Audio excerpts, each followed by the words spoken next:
Cahir Castle in County Tipperary is one of the most beautiful medieval castles in the country. Because of the fertile soil in the southeast of Ireland, much of the land here was conquered by the end of the 12th century. English kings as well as Normans became very active here from then on.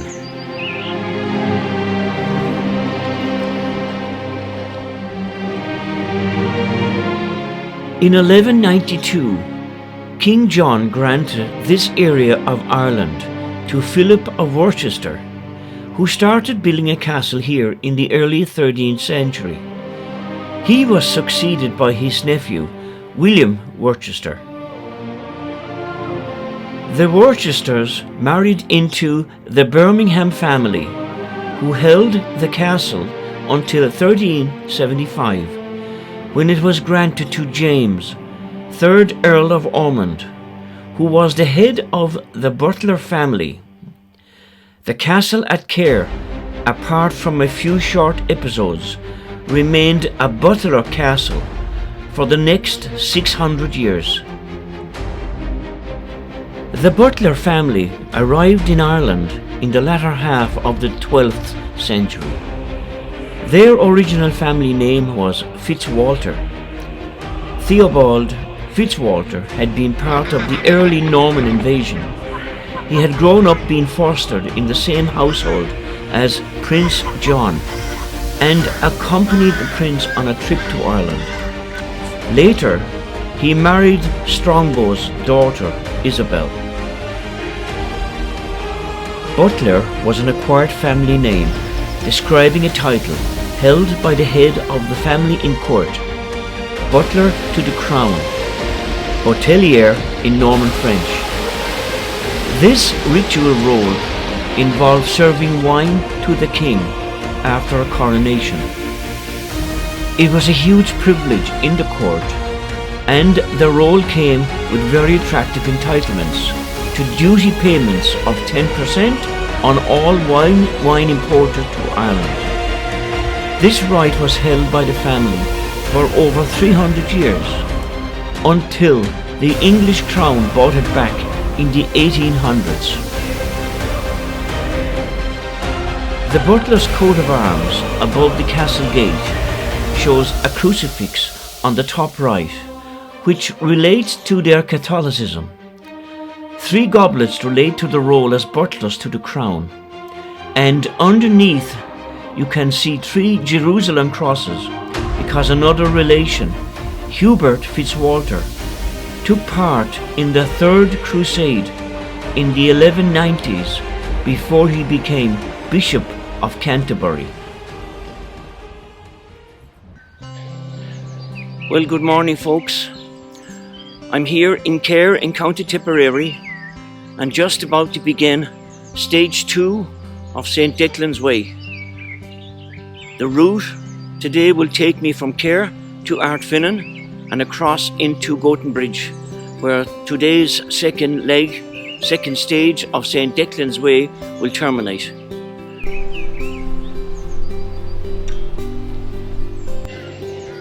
So, with Cahir and its historic castle behind me, I head into the woods, and I'll have the River Suir on my right hand side for the next 35-40 minutes. Then I cut across country where I'll rejoin the River Suir at Ardfinnan in County Tipperary.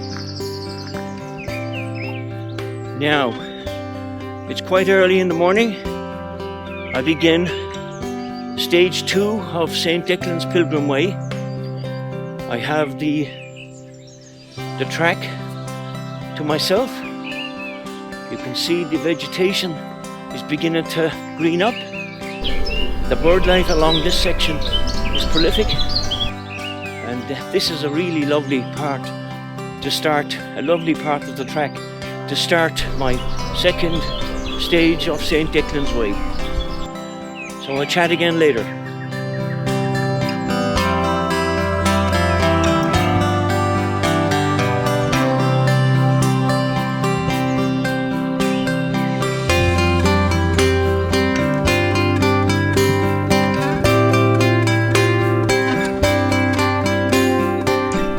walking along the pathway towards the Swiss cottage. This is Care Golf Course, and as you can see, it's a really beautiful course, well maintained, highly manicured. But of course, this hour of the morning and at this time of the year, most things look beautiful.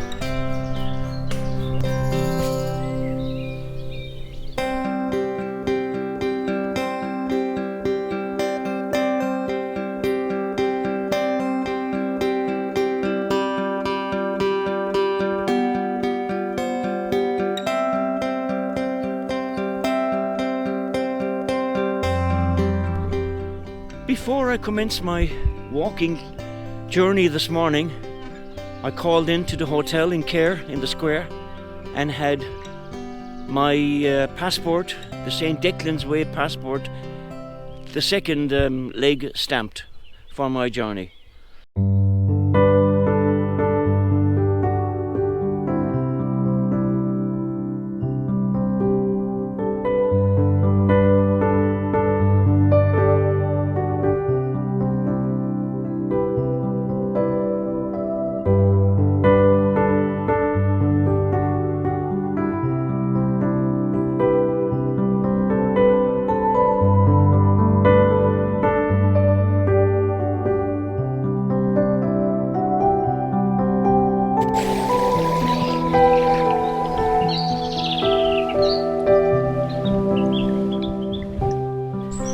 Looking down on the Shore Blueway from its elevated perch above the river shore, at the top of stone steps, is the romantic, graceful Swiss cottage.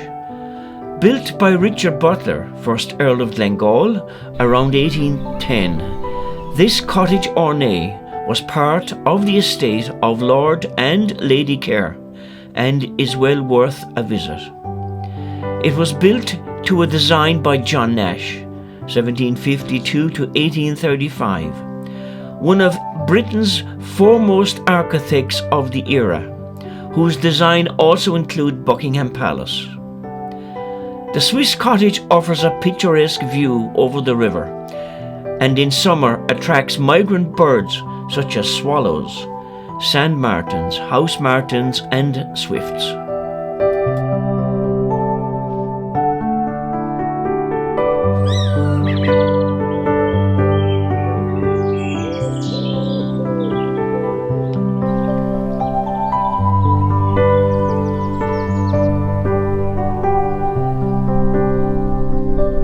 Now I wish the Swiss cottage and in a few moments the river shore goodbye for about 30 minutes, and I'll then, as I said to you already, I'll join the river shore again in about an hour, hour and a half, thereabouts, at Ardfinnan. It's quite cool this morning. I don't have the sunshine beating down on me like I did on the first stage, but we keep the pace at 6.2, 6.4 kilometers an hour, and that should warm the cockles of the body.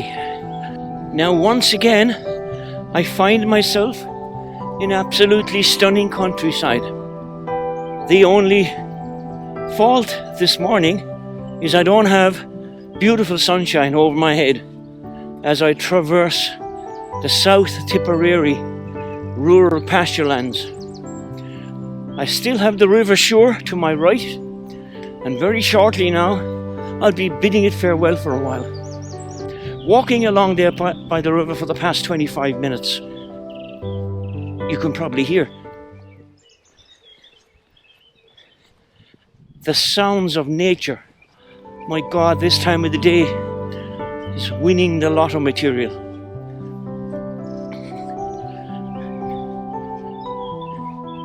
Absolutely beautiful. What did I say to you many times? Life is for living.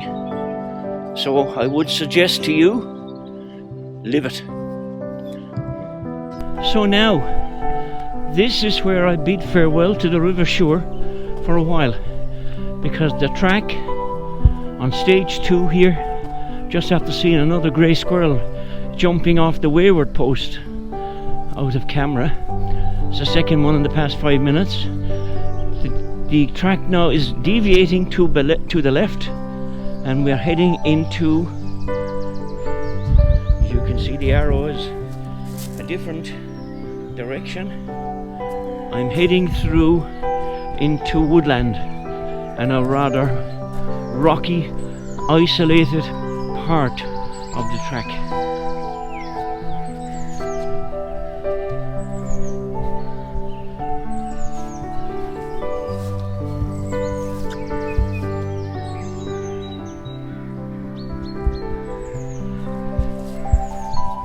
Just listen to the bird life overhead.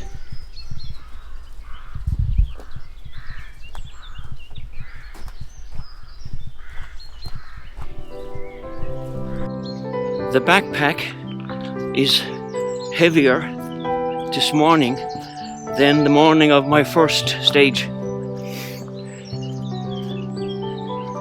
There's a bit more gear inside it. Water, lunch, the drone, batteries, a jacket, blah blah blah. The bluebells are all in full bloom. Now, I found myself once again on a road less travelled. Grass up the centre, the kind of roads that I like. Once again, the peace and the quiet is overwhelming. The sounds of nature that I keep harking on to you about are so prominent this morning.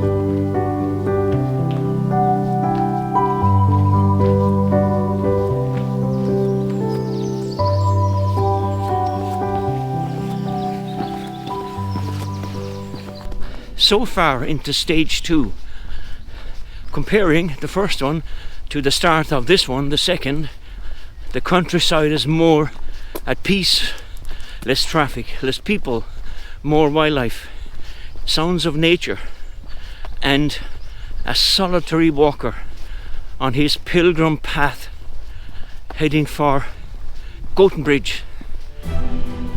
Out here this morning, partaking in my second stage of the Pilgrim walk.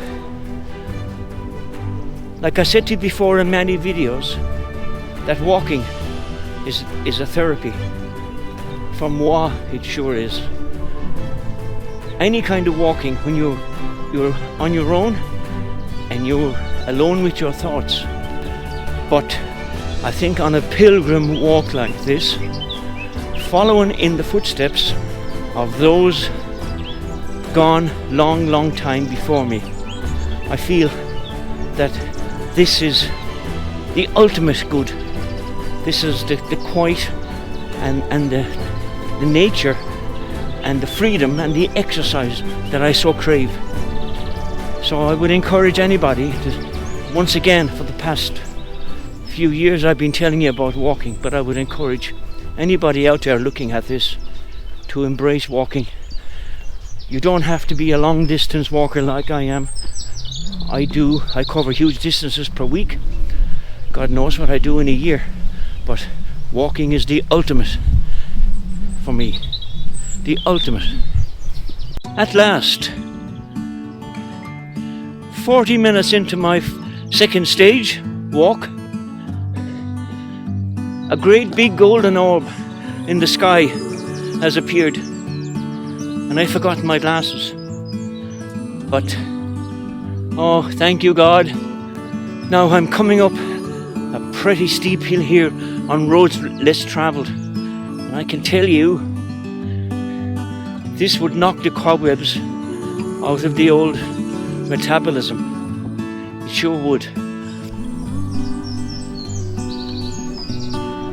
Standing here in an old farmyard, or a haggart as we used to call it in my school going days 1,000 years ago.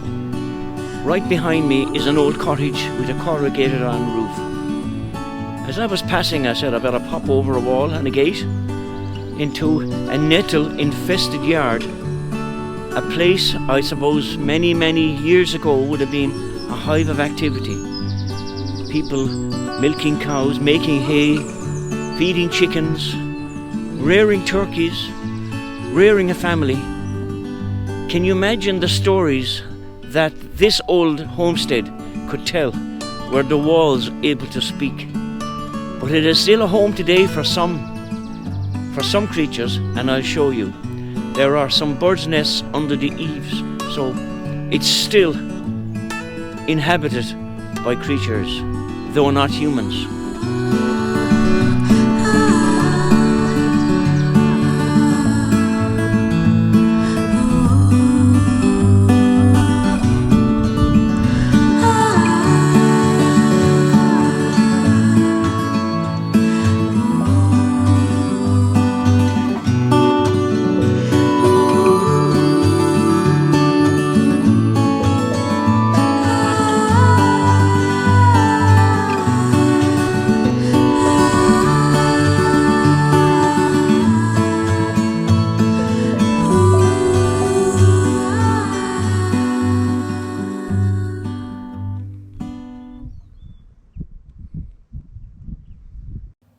Tubrid was formerly a civil and ecclesiastical parish, situated between the towns of Cahir and Clogheen in County Tipperary. A cluster of architectural remains, as the old settlement, still known as Tubrid, includes an ancient cemetery and 2 ruined churches of regional historical significance. The mortuary chapel at Tubrid, reportedly built in 1644, is now roofless. The structure shows some evidence of restoration work, notably steel tie rods securing the gable walls. This work was carried out in 1911-1912, due mainly to the efforts of the historian Father Patrick Power. It is of particular historical significance as the burial site of many Counter-Reformation ecclesiastics, including John Brennan, Archbishop of Cashel, Eugene O'Duffy, and most notably Geoffrey Keating.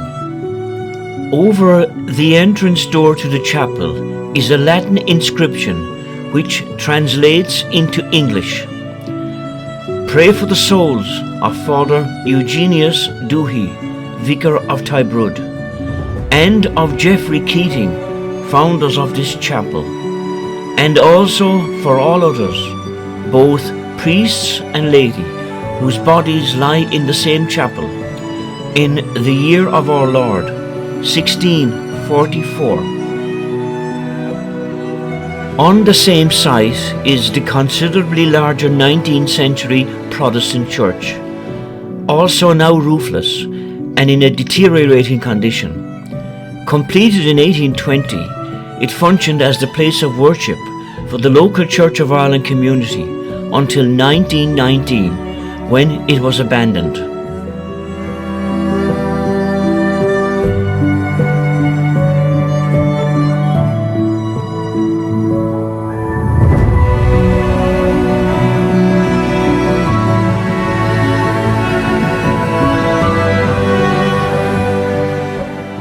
Well, I'm making massive progress this morning. I've 8.5 kilometers behind me and about 7-ish to go before I hit the village of Ardfinnan and rejoin the river shore, though it be for a very brief period of time. But the country is looking magnificent. My goodness, there's a growth of grass there, all ready for silage cutting within the next probably 1.5 to 2 weeks. Now, as I'm walking along these country roads, you can see we're facing straight towards a mountain range. It is the Knockmill Down Mountains. On the next stage, stage 3, my poor body will have to get itself up over the top and down the other side into Mount Milry and County Waterford. One point that I would like to make before I reach the village of Ardfinnan. More than halfway there now. But the point that I'd like to make here is just to be aware that no facilities whatsoever, toilets, water, shops, sitting down, nothing is available on this stretch so far from Cahir to Ardfinnan.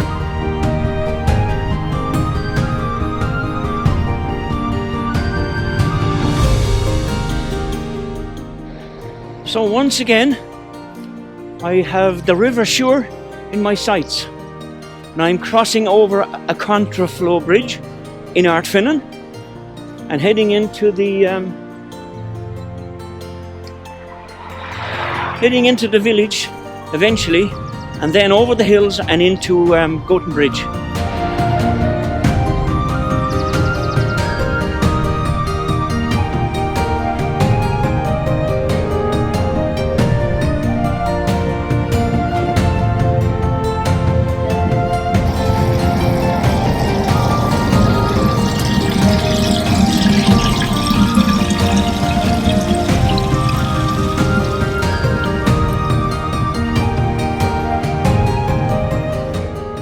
Now this is Ardfinnan Catholic Church, built in 1964, and I'm going to pop in here and say a prayer for all and sundry and ask for strength to complete today's second stage on St. Declan's Way.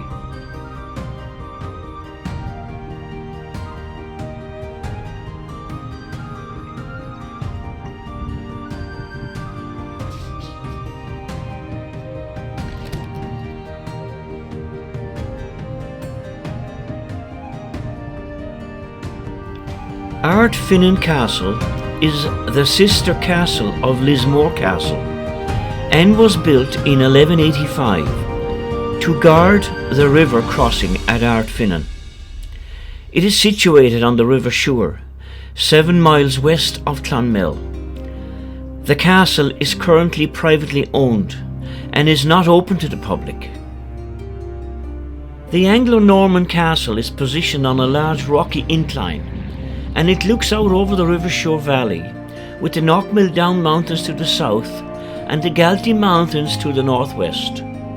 The castle is a parallelogram in shape with square battlements at the corners and a fortified entrance gateway.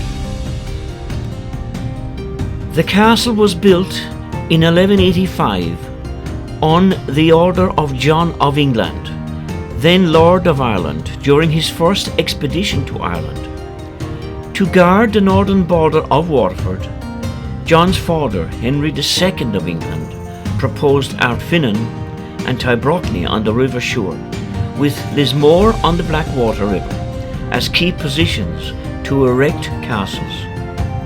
Most importantly, Ardfinnan would secure a passage from the Anglo-Norman occupied southern seaboard into Central Ireland.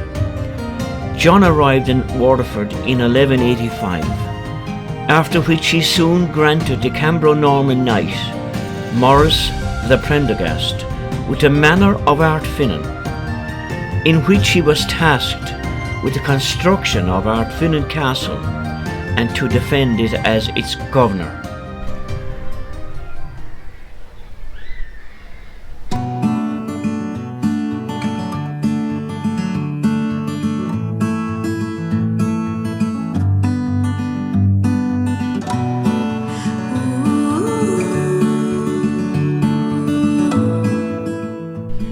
Now 2 kilometers past Ardfinnan, and I'm in really quiet roads.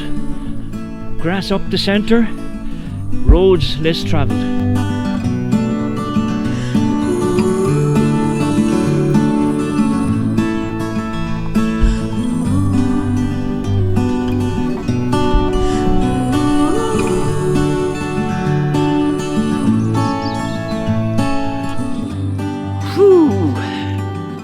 quite a lot of hills here in the last 35 minutes, but we seem to have reached the end of them for a while. Now I'm coming up to one of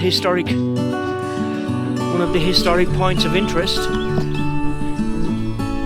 and it's covered in ivy. The stonework is completely obscured, but we put the bird in the air here and we'll see what it is from above. It's called the Ladies' Abbey.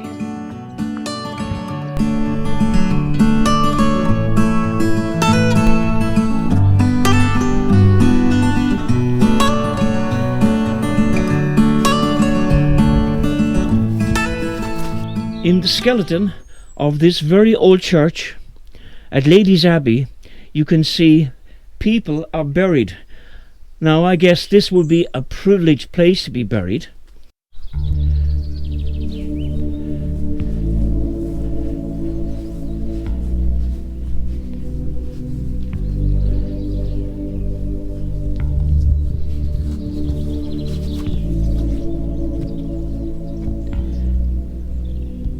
Here in the old church at Ladies' Abbey, this is a really beautiful place. The peace and the quietness here is actually overwhelming in a beautiful way. I mean, again, I keep saying to you, if only these stone walls and ground could tell stories, I'm sure I would be here for a few months listening to the tales from a horrendous past, a troubled past. This is indeed a gorgeous place to visit, and I'm now thinking of having my lunch here amongst the walls of history. Well, hello there once again. I'm sitting here in the grounds of Ladies' Abbey, halfway between Ardfinnan and Goatenbridge. It's quite chilly at the moment, but the sleeves are up and the jacket is in the backpack. But the flask and the sandwiches and the goodies are here on the steps. And I decided to pull up here, do a bit of photography, put the drone in the air, and the peace and quiet is overwhelming, so I said, I'm certainly not going to be interrupted having my lunch here.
Now I'm gone off the beaten track for a while.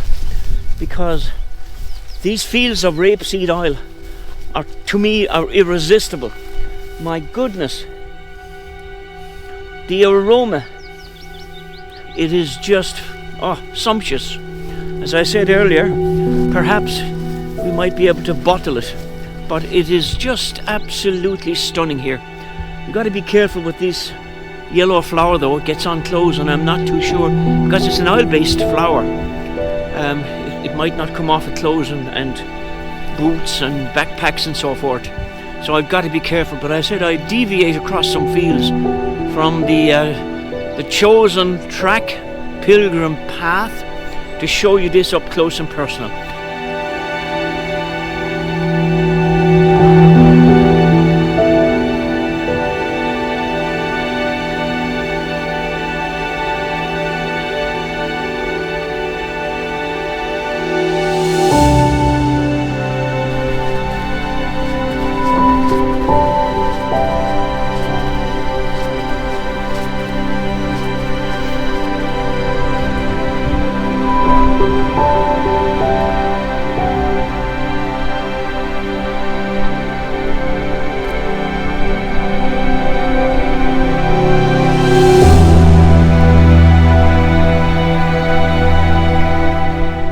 Well, I'm here in an old Irish homestead. It's just directly off the St. Declan's Pilgrim Way, and some of the ceilings are still intact, but quite a lot of the roof has come in. A lot of swallows and crows are nesting in here, so it's void of humans, but the wildlife have taken it over. But imagine if these walls could talk. Imagine in bygone days, probably tough times, people used to sit around that fire hearth there and tell ghost stories and keep warm in a harsh Irish winter. My goodness, when you look around at places like these, you really feel for the people that have gone before us.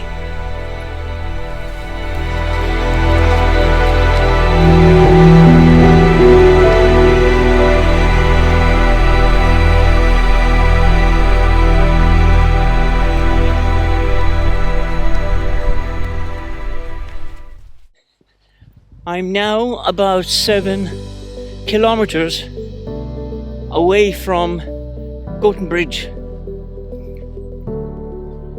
The weather stayed nice and dry. Got a little bit chilly there before I came into Ardfinnan village. I rolled the sleeves down, still have them down, but I just want to give you an idea of the countryside around here. It's just as magnificent as it was on my first trek further up the road. The fields are ploughed there, ready for sowing. The one on the left hand side behind you is already being sown.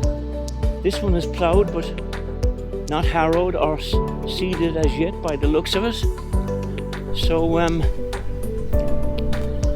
gorgeous countryside, absolutely beautiful countryside. I love this St. Declan's Way, love it. I 100% recommend it. Just make sure you've got a pretty good level of fitness.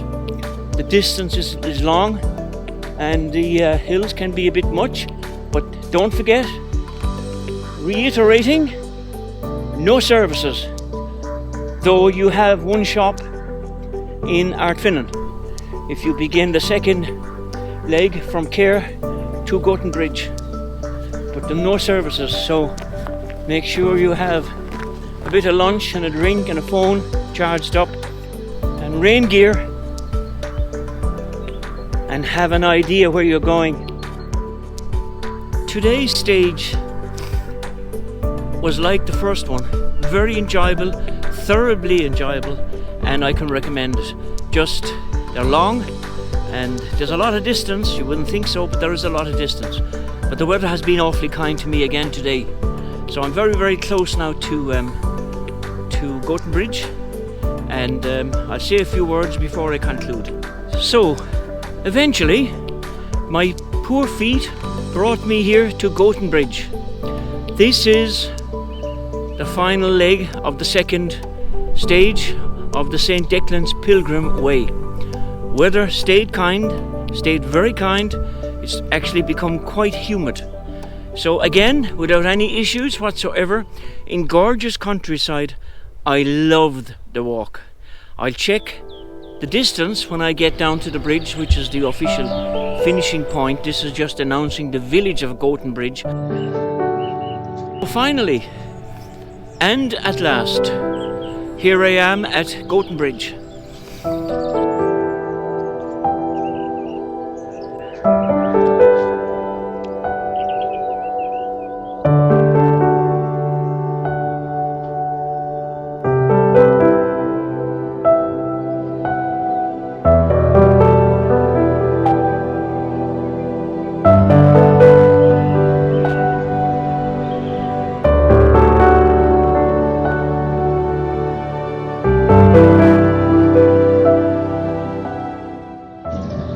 So finally, I'm down at the bridge and in front of the GAA Sports Complex.